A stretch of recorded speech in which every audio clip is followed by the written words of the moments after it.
प्रभात देवियों और सज्जनों, मैं कर्नल सोफिया कुरैशी और मेरे साथ विंग कमांडर व्योमिका सिंह आज आपको 6 से 7 मई 2025 की रात रात 1:05 से 1:30 बजे के बीच भारतीय सशस्त्र बलों द्वारा अंजाम दिए गए ऑपरेशन सिंदूर के बारे में जानकारी देंगे। ऑपरेशन सिंदूर 22 अप्रैल को पहलगाम में हुए विभत्स आतंकवादी हमले के शिकार मासूम नागरिकों व उनके परिवारों को न्याय देने के लिए लॉन्च किया गया था। इस कार्रवाई में 9 टेररिस्ट कैंप्स को टारगेट किया गया और पूरी तरह से इसे बर्बाद किया गया। पाकिस्तान में पिछले 3 दशकों से टेरर इंफ्रास्ट्रक्चर का निर्माण हो रहा है। इसमें recruitment, indoctrination centres, training areas व लॉन्च पैड शामिल थे, जो पाकिस्तान और पाक अधिकृत जम्मू कश्मीर POJK दोनों में फैले हैं। Operation Sindoor was launched by Indian Armed Forces to deliver justice to the victims of Pahalgam terror attack and their families. 9 terrorist camps were targeted and successfully destroyed.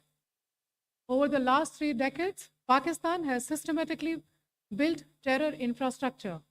It is a complex web of recruitment and indoctrination centers, training areas for initial and refresher courses, and launch pads for handlers. These camps are located both in Pakistan as well as Pakistan-occupied Jammu and Kashmir areas. Some of the well-known training camps are located, as you can see on the screen. They are distributed from Sawai Nala in the north, counting to approximately 21, ending at Bhagalpur to the south. इन लक्ष्यों का चयन विश्वसनीय intelligence सूचनाओं के आधार पर हुआ ताकि आतंक गतिविधियों की रीढ़ तोड़ी जा सके, और यह खास ध्यान दिया गया कि निर्दोष नागरिकों और सिविलियन इंस्टॉलेशन को नुकसान न पहुंचे।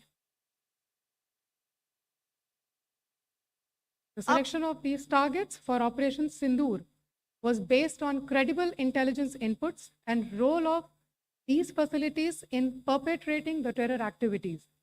The locations were so selected to avoid damage to civilian infrastructures and loss of any civilian lives. This was done with due diligence, and the camps selected for targeting and their engagement will now be shown to you one by one. POJK के targets मैं आपको बताना चाहूँगी।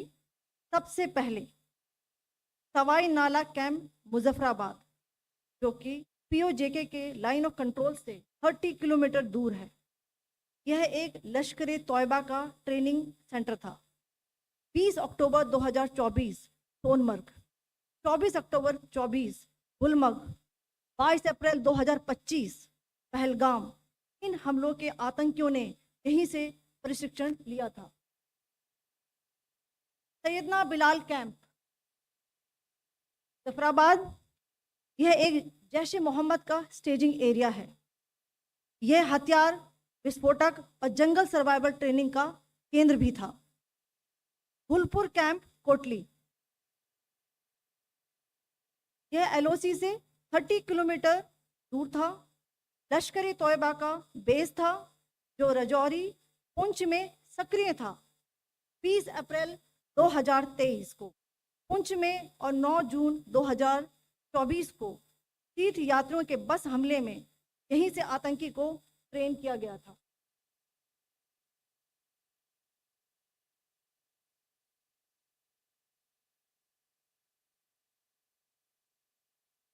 Barnala camp Bhimber, ये LOC से 9 kilometre दूर है।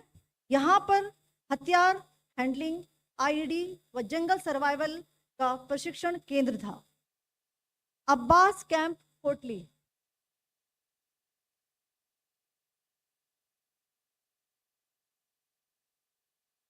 यह LOC से 13 किलोमीटर दूर है। लश्कर तोयबा का फिदाइन यहाँ तैयार होता था। इसकी कैपेसिटी 15 टेररिस्ट को ट्रेन करने की थी।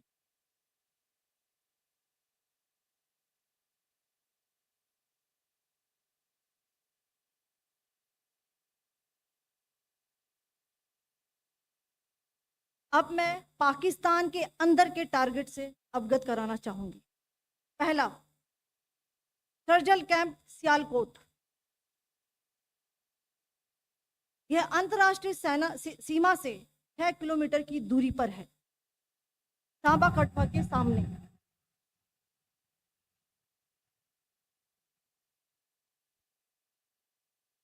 मार्च 2025 में जम्मू एंड कश्मीर पुलिस के 4 जवानों को जो हत्या की गई थी, उन आतंकवादियों को इसी जगह पर ट्रेन किया गया था।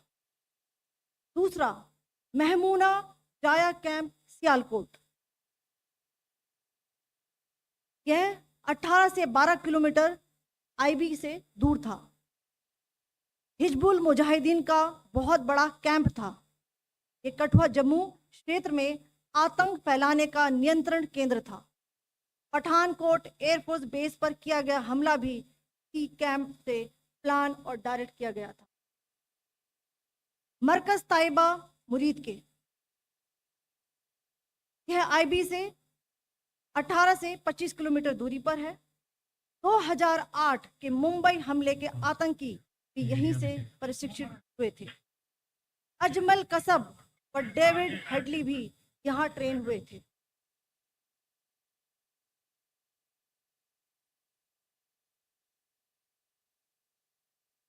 आगे दूसरा आया।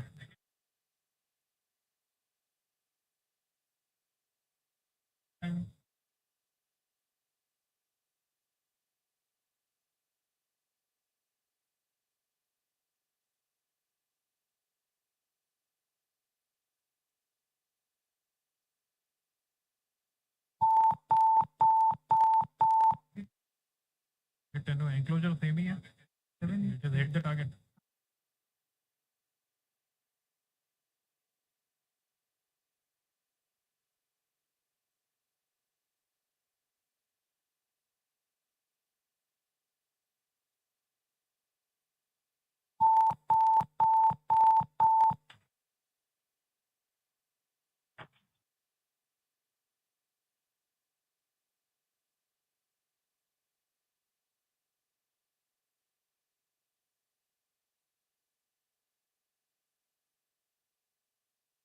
मरकज सुभान अल्लाह भावलपुर, ये इंटरनेशनल बाउंड्री से 100 किलोमीटर दूर है।